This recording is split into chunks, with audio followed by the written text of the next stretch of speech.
Hello, everyone. Welcome to the Wood Life Podcast. My name is Duston Moore. I'm your host today here with Nathan Elliott. Nathan, thanks for being here today. Hey, thank you. Glad to be here. And we are here in Batesville, Indiana at the Wood-Mizer factory, actually right down the road from it. We've got our open house here today. We're going to have customers coming out. We're going to feed them a little bit, give them some coffee, and then run just about every sawmill we've got on the lot.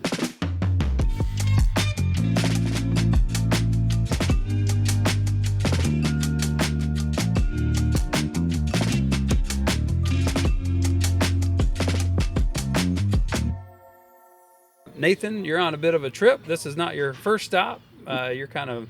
No, this has kind of turned into a vacation for my family. We left a few days earlier, went up north to a few towns I've never been to before, and worked our way back down south. Great. Well, it's great having you here. Our customers love you. They love your videos. And so I know a lot of them are really excited to have you here today and get to see you. So. We're glad to meet some people. It's always interesting to go to these shows and meet the people that actually comment on your videos, because you just see a name and you never have a face with it most of the time. Right. It's always interesting.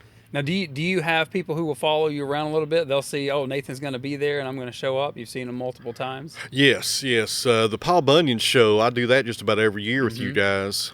And we've had a good showing every year, and a lot of repeat people coming every year that shows up to that. Yeah, absolutely. Now, if you're not familiar with Nathan, has, I don't know if it's called vlogging. You just do videos on YouTube is probably the best way to say it. Yeah, it's turned into a vlog. It's no longer a how-to type of channel. It's more or less my daily work at my farm, which is centered around the sawmill. Right, and that's in Tennessee. Tennessee, Northeast Tennessee. Northeast Tennessee, and it's not just sawmilling either. You, I think you just finished up baling hay over the past week or so. Yes, sir. We have a small farm. We have a hay operation. We do chickens.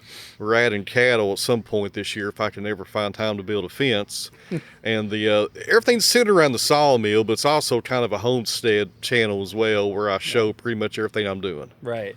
And even though it's not necessarily a how-to, there's still a lot of how-to in there. I would say over this past week, just watching you with your rake and everything that it takes to do circle bells, I would say you could pretty well learn how to do it from what you did this week. Yes, sir. Yeah. So I try to incorporate the daily work at the farm, and then I also try to throw in little tips I've learned over the years on how I'm doing stuff. Yeah, that's great. That's great. Now, your YouTube channel is a little bit unique, I would say, especially with the industry that you're kind of focused toward, the sawmill, the woodworker. Obviously the homestead now, but talk to me a little bit about how you got into woodworking. I think you said you've been sawmilling since 2011 is when you bought your first? 2011 is when I bought my first Wood-Mizer. And which one was that? Well, that was actually an LT28, although some people think it was a 35. Which I did. I thought it was a 35. Yeah. So I bought a LT28 thinking I was going to be a mobile sawmiller. And after 2 weeks of no hydraulics, just working on Saturdays, I took that back to North Carolina and went ahead and traded up to a 35. Okay. And the main thing was the hydraulics. Now, you were mobile. You were just mobile and working really hard versus mobile and having to Yes, do my it for first you. job I went to, the guy didn't have any equipment. He just had a stack of logs. I had to winch everyone up. Yeah. Which works, but if you want to do this be productive, hydraulics are the way to go, I tell everybody. Yeah, absolutely. Yes, absolutely. A well-made investment up front at that point. Oh, I would yes, say. yeah. That's one of those purchases to where you get it and you say, I should have done this to begin with. Yeah. And the fact is, you have to have a hydraulic somewhere. Yes. Either on the mill or off the mill, but you're going to have hydraulics to work with logs, especially larger logs. Yes, yeah. You must have your handling equipment, a tractor, skid steer, something. Yeah. Yes. I went back and watched your first video. Oh, that was painful. It was, honestly, I don't know.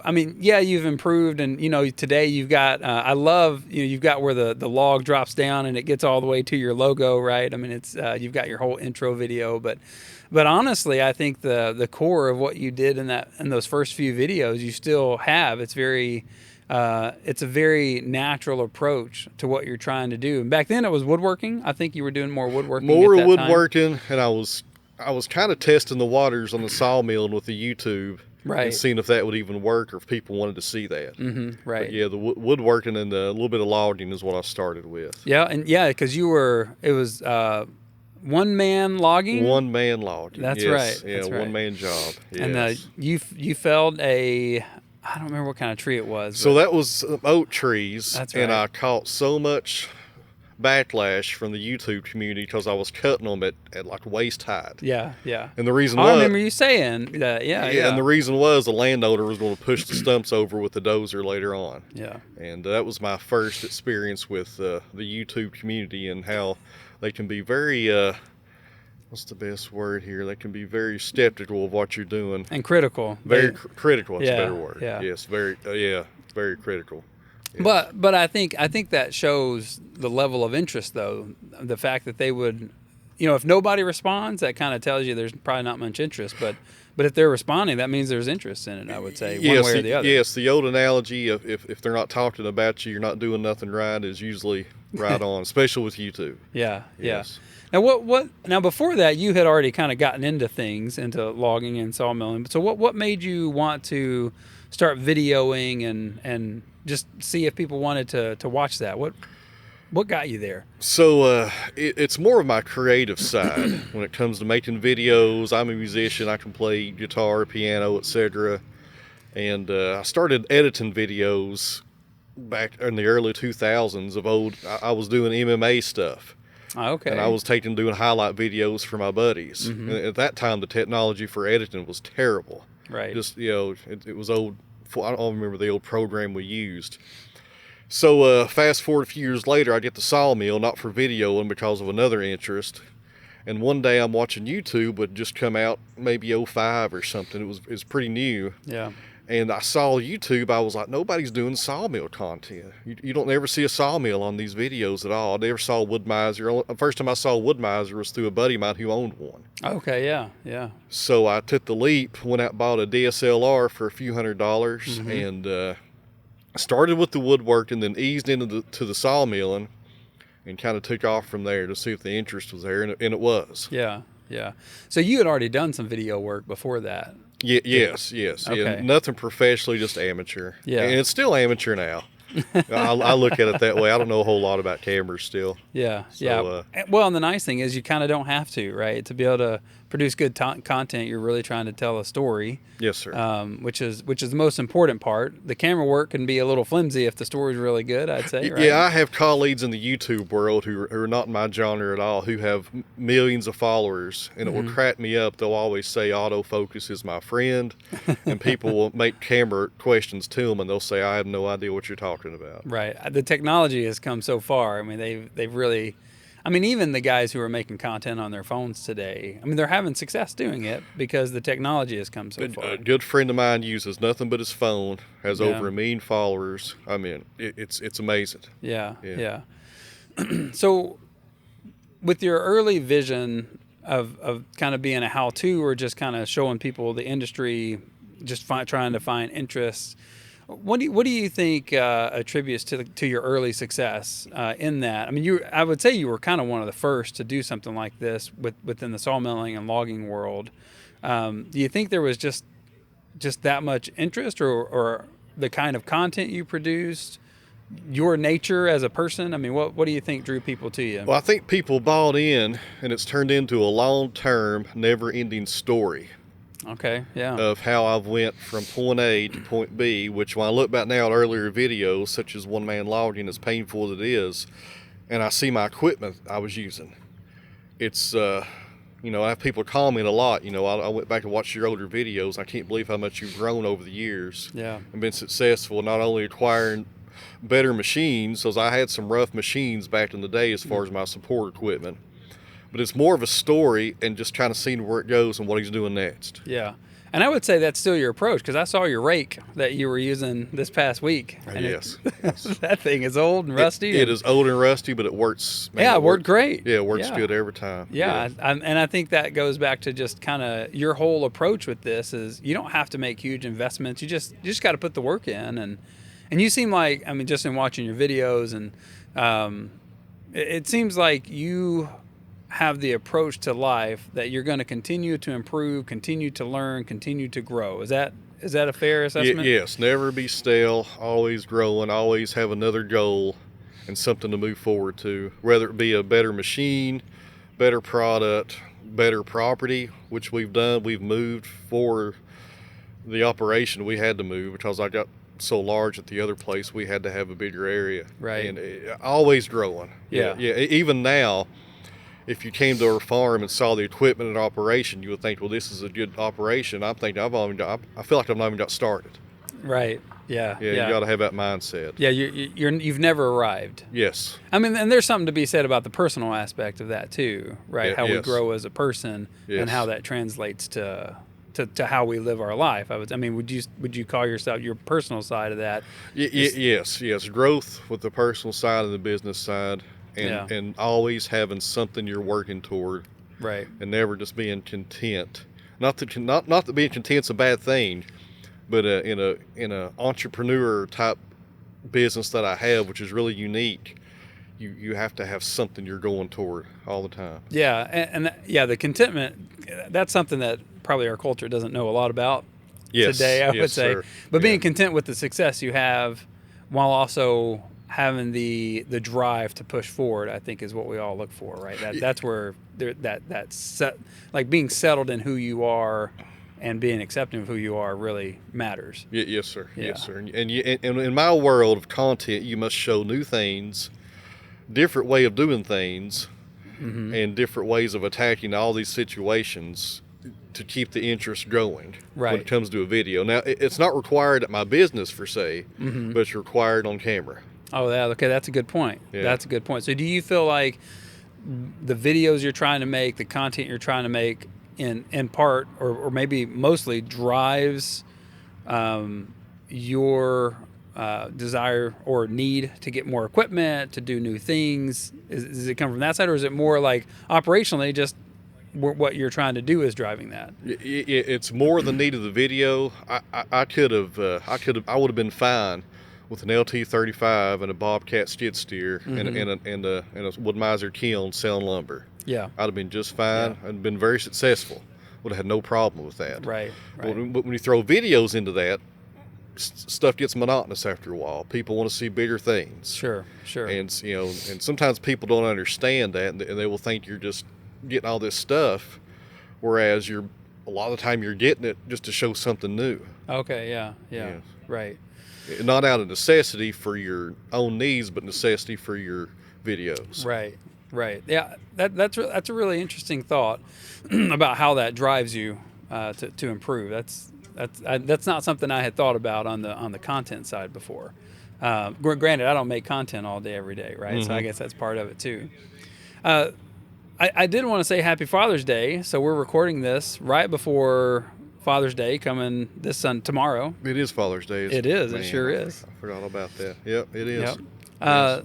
So, and I wanted to touch on that a little bit because your dad is in several of your videos. Yeah. He was in a lot of them, especially when he was building the timber frame. A lot of them, and sometimes he pops in and out. And he did the cleanup with you, the over hurricane Virginia cleanup. Yeah, which I was just over there right before the day I left for coming up here. I was over there working another day over there. Oh, really? And I've not videoed all the work over there because sometimes you gotta get stuff done. That's right. Yeah. And if you videoed everything, you would never saw the first log hardly. Right. And and I did want to talk about the cleanup a little bit, but kind of back to your dad. Does he enjoy getting to do a lot of this work with you? He does. He's retired, so they live in a small suburban lot, so he don't have a lot of property to do anything. And when he grew up, he didn't have these machines and stuff to work with, so it's exciting for him. And he used to be a lot more involved, and that was the plan when he retired. But he developed a heart condition. Oh, okay. About a year or so ago, and they're still trying to figure things out. Yeah. So I'm on direct orders from my mother not to send him a message saying, "What are you doing tomorrow?" So yeah. it's kind of one of those. Well, That's why people's not seeing him as much as they used to. good to protect him for sure. Yeah. But it is nice seeing him in the videos when we do, though. I mean, I know it's just really encouraging seeing that kind of that father-son duo. You know, I've got 4 boys. I hope when I'm older, Four I sons. have I didn't know that. 4 My sons. goodness, Yeah. I have 1 and I'm busy. I couldn't imagine 4. Yeah, so I would love to be able to say, when I'm older and they're out of the house, that we still have a great relationship and we work together and have fun One together. cool thing about videos, when days come and people aren't around anymore, it's like a photo album.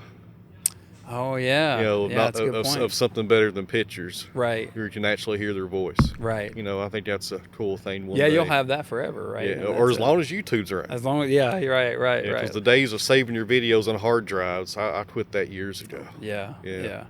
So YouTube needs to keep those servers going. I hope so. That's a big deal there. Yeah. I know other guys who keep their every video they make, but it just at some point just it's pretty expensive. I mean, it's not cheap. Yes, sir. Yeah, so I always thought that was kind of a really cool thing, getting to see him in there. So tell me a little bit about the hurricane cleanup and how you got involved in that and what you guys are doing there. So Scotty, Perry, and Nancy are actually my dad's cousins, and they're in their upper 80s, farmers that are retired. Don't get around good anymore. They leased their farmland out to other people for cows, and they had all the storm damage. Okay, yeah. And it was just nothing but uprooted trees. It's just amazing how much damage occurred down there in our area, in our region. Yeah. So he just wanted those not to be wasted. That was his main topic. He was like, I don't want these to go away. I don't want, for firewood it's fine, but I don't want them to sit up here and rot. Right. So I got with you guys. I got with Steel, the chainsaw manufacturer, and Bomb a Light as well, and kind of said, hey, this is not a deal where I'm out here making money or charging for work. We're all volunteering. Yeah. And everybody stepped up to the plate and provided some tools that worked out really good. Yeah, that's awesome. Now, is it just you, or do you have a crew of guys out there? It is just me. Okay. Yeah, Dad went a few times and ran the little battery saw because it wasn't real heavy. And I wouldn't let him do a whole lot, but he just wanted to be out there. And he still goes with me, kind of hangs out while I'm doing stuff. Yeah. But just me for the most part. How many trees have you gotten through out there? Probably 20. Okay. Something like that. Is there a lot more to go? Yeah. I could probably go back for a year. Oh, wow. And there's so many poplars that are deep in the woods that need drug out. Yeah. That's good lumber. I mean, you'd hate to leave that in there. Absolutely, yeah. And they didn't want to deal with the logger. They didn't want the mess of, not that logging's bad. I'm not against logging. Right. They didn't want the mess of loggers in their pasture coming through. And it's hard for those guys to come in and pick trees out. Yeah, they're not going to come out and cherry pit through. Yeah, that's too hard for them. They want 30 acres or they want large tracts. Right. Yes. Well, that's awesome. I mean, one of the big things that Wood-Mizer tries to promote is conservation and just as little waste as possible. And I think, anytime you've got downed trees, if they can be harvested, that's the best thing. And obviously, we prefer to turn them into lumber, but even firewood is better than just letting them rot. I took the Wood-Mizer splitter over there. Yeah, okay. And what's great about it is you can pull it down the highway. Right. These other splitters, you have to put in a trailer. I can hook that thing up and take it wherever I want to go. And we split firewood for 2-3 days up there, giant piles. Oh, wow. And people are still coming to get that. Wow, that's awesome. Yeah. So my wife and I bought some new property back in September. Just a little lot. I don't know. There's quite a few trees on it, but we actually felled 10 trees this year that were all dead standing. And I don't know how long they've been there, but long enough to where there's a little bit of rot. But we got enough, lumber just out of 10 trees to build, a really nice kind of like a chicken coop structure, and I feel like a lot of people don't realize, like, it doesn't take a lot of trees to get a lot of lumber. No. It adds up fast. It does. And then also the cleanup for the tops. Yeah. 10 trees, that's a lot of work right there. Well, these were dead standing, so all the tops were gone, actually. That's really? That's how dead they were. So, Yeah. Yeah, because we spent a lot of time in Virginia just doing a lot of, we spent 2 or 3 days just cutting the limbs off. Just cleaning that up. Yeah. And piling brush. Yeah, I had one that I had to clean up, but that was it. So, but even with how dead those were, there was still good lumber in them. What kind of trees are they? Mostly ash. I had one red oak. So the emerald ash borer got Yeah, this whole area is just, if you see a dead tree, you can pretty well bet. Ashes, it's going away. Yeah. But I've got 6 ash trees that aren't dead on my property right now. which is amazing. Do you know how to do the inspection for that? I don't. Look at the bark. There's different ways, but the way I was taught, look at the bark and look for oval shapes, like an edge shape. Oh, okay. And if you see those little holes, yeah. And there's a treatment, but it's not cost efficient to. Right, and that's the hard part, is just getting rid of those things is tough. We've seen multiple of those little ash borers kind of on the ground and stuff. Yes. And they're terrible. yeah, my boys are on the lookout. They're like, kill them. Oh, I tell people about ash. So wormy chestnut. Yeah. Everybody several years ago, everybody wants wormy chestnut because it's in these old barns. It ain't no better looking than walnut. Right. But people want it because they couldn't have it. I tell people all the time, if you could stockpile 50,000 feet of ash and forget about it for 20 or 30 years, when they're all gone. Yeah. So I got some of that old emerald boar ash, guys. That's right. You're right. There you go. Here they come. Nobody wants it right now. No, they don't want it so much because they can get it. But when you can't have it, that's when they'll want it. You're right. And it will be no different from any other species. Walnut looks 10 times better than both. It does, right. But they will come running for it. Yeah. So there's a little tip right there for you guys. So to that point, I like to ask guys this. I mean, what's your favorite lumber? I mean, is it walnut, or do you have another one that you prefer? Black walnut will always be the favorite. Yeah. Love sawn walnut. Number 2 would be quarter-sawn, nice white oak. Yeah. Love the quarter saw. Yeah. Especially on the 70 with the chain turner, because it's so Makes it real easy. It's so nice. Yes, yeah. I think does great quarter sawn. Okay, great. Now quarter sawn is involved. It's a lot more. Yeah, and that's a can of worms right there. It is on the best way to do it. Right. But there's no easy way to do it. Like, it's not as easy as just cutting straight down the log. No, you got to think about it. And not every log's a good candidate. Right. It's got to meet some criteria for even to consider that. Right. Or else you're just wasting your time. Because the goal is to get that ray fleck, to be able to see that. NHLA standards says without the ray fleck, it's not quarter sawn. That's right. So you may have perfect vertical grain. Mm-hmm. And some people don't know this. If you have perfect vertical grain without ray fleck or medullary rays, it's not quarter sawn according to their standards. That's right. Even though you sawed it. Even though it's perfect. Yeah. You got to have those medullary rays. That's right. Which I think makes it beautiful. I mean, I think that's a big difference. Now, some woodworkers don't care, and customers don't care. If they see the grain, they know it's quarter sawn. Yeah. I mean, you can tell something's quarter sawn, but right. for those, if you want it graded as quarter sawn, the rays have to be there. And I think too, there's probably some guys who think that the ray fleck is never consistent. No. Right. No. So if you want consistency in whatever you're building, the ray flex is not going to give you that. No, and it comes and goes. It could be really prevalent in one board, and the next board you didn't see it. That's right. Yeah. And then you got chestnut oak. If you throw that in there, out of the white oak family, which most commercial mills will quarter saw chestnut oak, and they will include that with their white oak pack. Yeah. Yeah. That's a good point. So do you quarter saw a lot?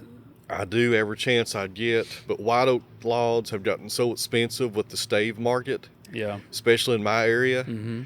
It's kind of difficult to buy really nice white oak logs. Yeah, because you're on that Kentucky line there, real close to it, right? Yes, yes, and we have so much white oak, but when you see logs going for $350 a board foot just for the log, right?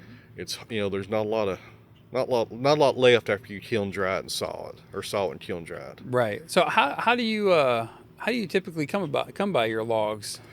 You have certain suppliers? Most of my stuff is 2 tree guys. Okay.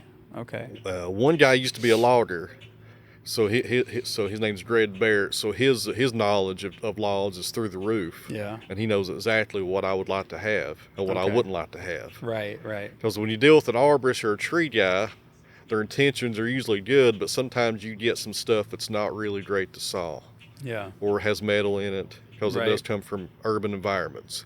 But my main sources are tree guys, and I turn down more logs than I could probably get. Yeah. Because sometimes you just don't need, 4 truckloads of Virginia pine. Right, absolutely. And probably that, I think for sawmillers, sourcing logs can be a difficult thing at times. I think the arborist route is always a good one because you're repurposing something that's probably just going to get chipped up or trashed away. Yeah, and that goes into niche markets. If you're into live edge slabs, your tree guy is great because he's got that character wood that's got crotches that the big mill doesn't want. Yeah. If you're sawing grade lumber, dimensional lumber, you want stuff with limited notch, you need to deal with a logger or a log buyer. Yeah. Or a forester to find that premium stuff that's going to make you the most money. Right. Yeah. But then you're also going to pay the most money. Yeah, and it's also hard as a small operation starting out. Well, it's not hard, it's a challenge to find those sources. Yeah. Because most loggers want to bring you 10 truckloads. Mm-hmm. Yeah. And sometimes that's more than you want to start off with. Right. Right. They don't want to deliver. Yeah, so I always tell people, find out where they eat lunch at. Show up there, get the tab, and say, "Can I talk to you after you get done eating here?" Yeah. And kind of go from there. Yeah, make connections. I mean, yeah. Connections and marketing are huge. Yeah. Yeah, it's almost as important as the sawing. Yeah, absolutely. Yeah. So that kind of gets me to my next point. Within the sawmilling industry, there's a lot of deep-rooted connections kind of across the nation, actually.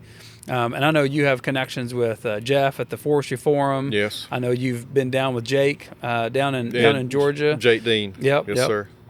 Tell me a little bit about your kind of your connection in the industry. I know you've been to the hog roast at Jeff's before. Have you ever done that? I never went to the pig roast. That's up in Michigan. That's right. Yeah, yeah. I've never been to that. I've gotten to go a couple of times. Okay. Man, I took my boys, and it was just a cool event. He's been on me to go. I always go to Jake's, but I never made it to. Okay. Yeah. There. Yeah. So tell me a little bit about those connections and the connections in the industry in general, and how that's helped you out, and how other sawmillers in the industry can benefit from that. So connections with sawmilling is as important as the mill that you buy, because you're going to come across a tree, you're going to have no idea what it is. Mm-hmm. You're going to have a customer who comes up wanting something, you're not going to know how to charge because you never charge for it. Right. And sometimes it takes years to get all this stuff in the toolbox. Yeah. Yeah. And if you have these connections, you have that guy you can call or send a message to and say, "Look at this bark. What am I looking at?" Because this guy's saying it's white oak, and I don't think it is. Right. And he's like, "Well, that's swamp oak, or that's water oak, or something totally different, from true white oak." And I've had those connections over the years, and I still use them daily. My number one guys are Jake Dean and Robert Milton. Okay. Down at Hobby Hardwoods, Alabama. Oh, yeah, that's right. Yeah. And I like to plug his channel as well for YouTube. If you really want to get a lot of good sawing information on just sawing and how to saw a log, there's nobody better than Robert. Now, so one of his videos is where I realized you play guitar, because I think you were down at Jake's at one of his events, and you were playing guitar. Yes. And I think there was a banjo bass player. Yes. So Jake used to do an annual event down in Rents, Georgia at his mill, and he didn't do it this year. Maybe next year he'll do it again.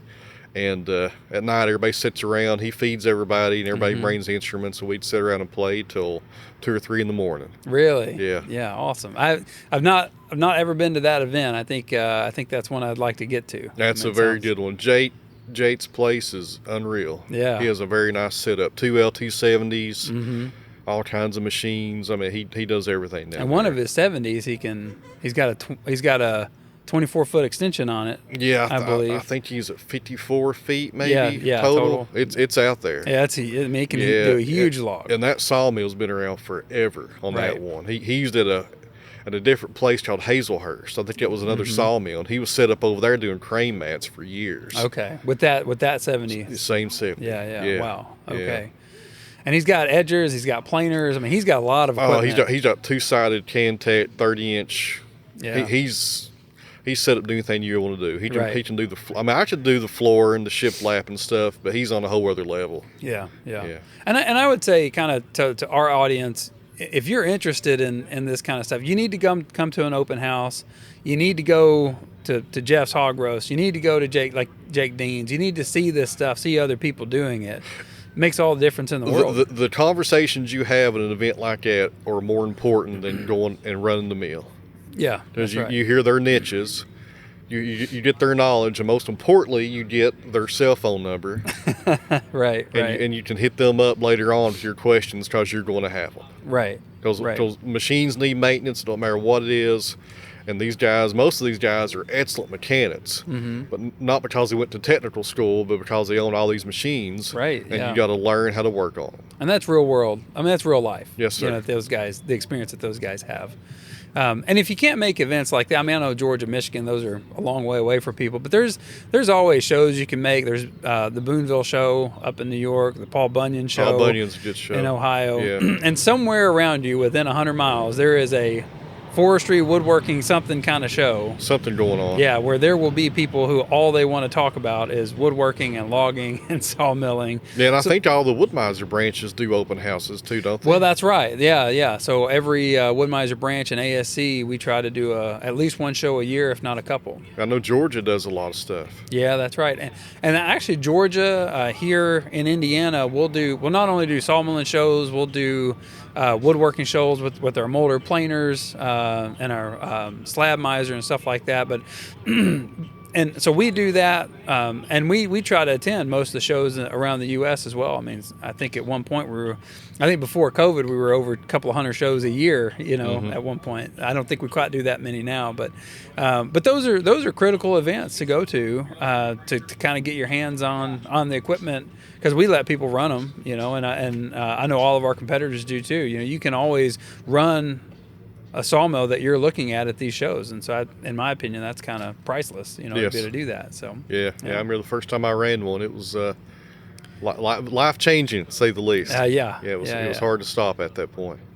You know, you were talking about always kind of always evolving with your content. I will tell you, every time I watch a sawmill on YouTube, cut a log open for the first time, like I still kind of get excited, no matter what the log is, like because you just never really know what you're going to see inside of it. Yeah, Curtis Buchanan, famous Windsor chair maker back where I live, one of the best chair makers in the world. He has a YouTube channel, and he shows his chair making, but he opens up logs by hand with a few wedges. Really? He does it the old-fashioned way, and you know. But he coined the phrase years ago. It's like Christmas. Yeah. And he said that like in the 90s probably. I mean, he's been around a long time doing this stuff, and I got that from him because it makes sense every time. It's like Christmas morning, you open it up. But sometimes you don't get what you want on Christmas. That's you always right. got to remember. I tell people all the time, it's not always the best day of the world. Sometimes you open it up and you got a lot of rot in there, maybe some insect damage or some giant nails sticking out. Yeah. And you typically look for some of that stuff, like things within the log that might make it unique. I know you like, if you get a crotch, you like to hold on to that because that's where there's going to be a lot of unique patterns in the log. It's very sought after. Yeah. Yes, sir. Are there other things that you look for in a log just to try to get some of that unique grain out of it? That and curl. Okay. You can see that in the outside, especially with maple. Yeah. Right. And anymore, I try to find something that's going to be unique for a video that's something out of the norm. One of my better performing videos was a giant apple log. Oh, okay. And I don't know where this guy got this apple tree at, but it was huge. Yeah. And it had almost 50 nails. Really? I kept on hitting nails. I hit 4 nails every pass, just non-stop. But the lumber was so nice. Yeah, okay. Yeah. And I even called him halfway through sawing it. I said, this is getting expensive on blades. And he said, keep going, because that's the only apple you're ever going to see that size. Wow. And he didn't care. So it was worth it. Yeah. And the video done really well. And sometimes those nails give a cool color or streak in the lumber too. Yeah. I don't know that you'd want it in that apple, but yeah. I don't remember the color with that, but whereas with walnut and oak, you know, you got a very dark color comes with it. I think the most nails I ever hit. I was up in Alaska. We have a ASC up there, and then we were at the state fair, and we had a cottonwood, which is not really good for much. Well, it's similar to poplar, isn't it? No, it's very soft, stringy. I mean, you wouldn't even want to build a barn out of it. Oh, I mean, okay. We don't have that. It's okay. bad stuff. I tell you what, a lot of people are using it for now is the axe throwing. It's really good for axe throwing because axes will stick right in it. Okay, there's the guy back home I know has an axe place and he uses poplar for targets. Well, tell him cottonwood might be if he We don't runs have out. it. We don't You don't have it. No, at all. I've just heard about it, never saw it or been around it. You know, the hard part about it can be like 120% moisture in it. I mean, it just holds on to so water. it's going to grab any Super action heavy stuff, just especially when you get it green. But we were sawing through one, and it was a 36-inch diameter log, so it was huge and full length of the mill. And we started cutting that thing, and once we got to where I don't know, probably about 16 inches into it, we hit nails through one cut, and we cut through, I think it was 36 nails in one. We made it through the whole thing, and it looked like someone had a deer stand. Up there it'd be a tree moose house stand or something. I don't know, or making a ladder that kept on falling off or something. It was definitely and it was the nail pattern was the same all the way up and whatnot, so it was kind of cool. But we were slabbing that thing out. But I'll never forget, like I've never gotten through that many nails in one pass, so I was like, oh, that's kind of cool, Oh yeah, if you can hit metal and keep going and not get stuck in the cut, your day's going to be better. I mean, it's not going to be terrible as a day. Any day sawing's a good day. Yeah. But if you can get through the cut, that's important, because if you stop, man, it's a pain. It can be a pain. Yeah, to get that out of there. I used to grab an angle grinder and just cut the blade. And I just cut the blade,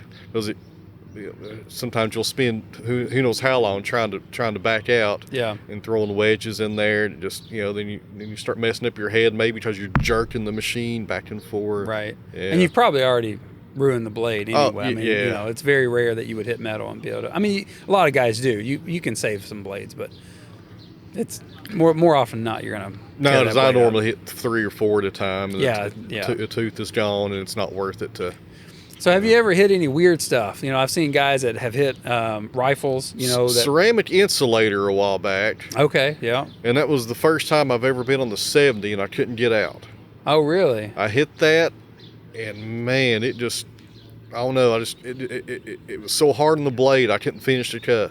Wow, yeah. It was just spinning. And usually a 70 don't care. Right. And it sails on through, but I could not get through it. That's the worst. That's the hardest thing I've ever hit. You had to back that one out, or did you have to cut it? I had to cut it. Cut that one? Yeah. Cut it and get out of there, then sit there and try to figure out what that was. And but. So did you go back and like cut above it to try to work your way down, or? I always flip it over. Okay. And try to work my way down, and then I'll get close to it and just kind of close your eyes a little, and hopefully you make a pass. Yeah. But then if you're selling that later on, you gotta scan it, make sure it's not in there. Oh yeah, because you don't want your customer to hit that with a planer or. That's a good point. Or whatever they're doing there. Yeah, that how deep was that? It was not very far below the bark. Okay. Yeah. So pretty recent then. Yeah. Well, recent, that could be 20 years. I don't know. Yes. But, it was walnut too, so it was worth the hassle. Yeah. Okay. So, as far as all of the platforms that you're on, so you're on Facebook, Instagram, YouTube. Yes. Do you do X at all? No, I used to have a Twitter account years ago, and I never did much over there. And I have a TikTok account. Okay. But that's such a weird platform to even get traction at over there. Yeah. I just not had much luck over there. Demographics a little bit different on TikTok. Yeah, probably. Yeah, and what they want to watch. Yeah. They want to see a log get probably sawed up in 2 seconds. That's right. As fast as you can. Yeah. Their attention's not very long at all. Yeah, that whole platform is meant to be short attention span. Yes. Okay. Yeah, but YouTube's the main one, and Facebook's probably right behind that. So do you typically make content for YouTube and then throw it on the rest of them? No, so YouTube is my primary business, I guess, when you look at the content. Mm-hmm. Facebook is actually handled by a totally different company. Oh, okay, yeah. So there's another company who handles Facebook for me, and they take my YouTube videos, they condense them down to shorter duration, because Facebook is similar to everybody else nowadays. The attention span. Where they're doing like the Reels thing and all that. Yeah. So sometimes you'll see on Facebook, it'll be an oak log. It will say a nice cherry on the mill. So that's their growing pains, I guess. Okay. Because I'm their only sawmill channel they own, or they they handle. Right. But there's not enough hours in the day anymore, and I talked to a lot of other creators. You got to get other people on hand to redistribute your content, or else you're going to be editing for 20 hours a day. Right. When you'd prefer to be making more content. Absolutely. Yeah. Yeah. The fun part for me is the cameras, brainstorming ideas, doing the filming. Yeah. The editing is fun when you first see those few shots, but when you get into 2 hours of editing and you got to go back and reshoot something because a dog was barking in the background when you said something, it kind of gets frustrating. Right. Sometimes, but that's part of it. But sometimes you leave some of that stuff in there, and it's very it's just real natural. I've tried to be not such a perfectionist, Yeah. and leave in all the blunders and all the miscommunications and the mispronunciations that I do with my southern accent, which I do daily. Yeah. I've probably done today, and I've learned to leave that stuff in there. People kind of get a kick out of it. Yeah, I think it just tells us a little more about who you are. To be honest with you, I think it's fine. Like, yes. Unpolished I prefer unpolished typically. Because everything else is everybody tries to polish as much as they can. I guess you try to find a balance, right? Between Yes, sir. That. Yeah. Yes, sir. Yeah. Okay. So tell me a little bit. This is not your first career. No. You didn't just wake up when you were 16 like, I'm going to make content for sawmills, because no, sir. That wasn't a real thing. No, So sir. what did you come out of? I mean, if you're and how did you decide, or I guess at what point did you decide, hey, this is what I'm going to do? As far as the sawmilling, or just the content, the whole thing. The whole thing. Yeah, because you kind of transitioned your whole life, right? Yeah, 2018 is when the light bulb went off, and I thought this is viable. Okay, yeah. And that was after years of making content and struggling, and nobody watching, and view counts being low, and just trying to figure out this whole entire video world that you still have to figure out sometimes weekly. Yeah. Because everything's changing so much. Right. But yeah, it was not the first career at all. Sawmilling was going to be just sawmilling. Yeah, okay. When I first started to run the sawmill, I thought I'm going to do this on the weekends on my days off, and I had it was 5 years before I even videoed anything. Okay. And I was just running the mill on the weekends. Right. Yeah. And how was that difficult to just do the weekend stuff? I mean, did you find that to be a lot? No, it was very relaxing. Was it? Yeah. Yeah. So I was in law enforcement. Okay. I was a police officer. I was in law enforcement for 15 years total. And it was a great stress reliever on the weekends to go run a mill, put in earplugs, not have to answer questions, right, handle situations. Well, a situation with a log, but not a group of people or whatever I was doing. And it was very nice. Law enforcement could be pretty serious. Yes, it was for me. I don't know that cutting a log is ever real serious. I don't know. Some of those walnuts are pretty expensive. Well, that's true. And I've had a few walnuts that are once in a lifetime walnuts, I call them. Okay, yeah. And those are kind of stressful just to open up the right face. Well, I guess if you're cutting it for somebody too, they're expecting you to. Yes, sir. Get Back it in right. the custom sawing days. Yeah, yes, sir. Yeah. Okay. So, I mean, looking back on it, would you change anything? I would have probably done sawmilling sooner. Really? Yeah. Yeah, I would have probably done a whole lot, maybe even 10 years sooner. Okay. Just got me a mill and got my feet wet earlier. Right. Yeah.